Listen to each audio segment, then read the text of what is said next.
A yankina ne za ku ji ana cewa kusan ciwukan da suka shafi al'aura, ƙasan mace ko namiji a matsayin sanyi. Gonorrhea sanyi, syphilis sanyi ne, PID sanyi ne, chlamydia sanyi ne, hatta ciwukan da ake samu ta hanyar saduwa sanyi ne.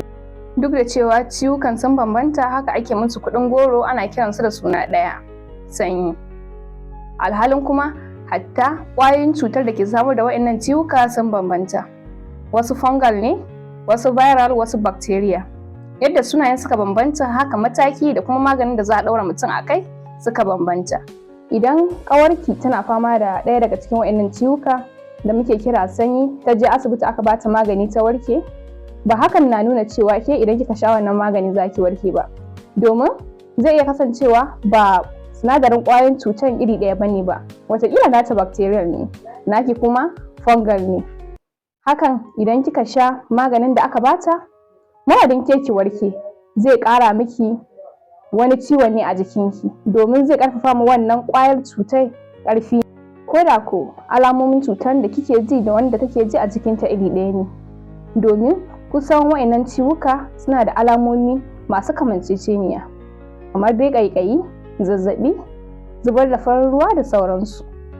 Kasancewar alamomin cuta idan ya zo ɗaya ba shi ke nuna cewa kuna fama da ciwo iri ɗaya bane ba.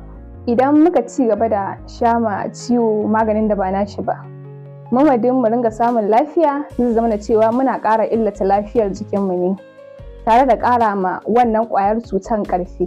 A cikin wa'innan ciwukan da muke kira sanyi, akwai ciwon da kyan shi a tare shi a matakin farko domin magance shi. Akasin haka, idan aka bari wannan ciwo ya kai matakin chronic, yana iya sa mace ya hana ta haihuwa, wato infertility kenan, zai iya kawo mace infertility.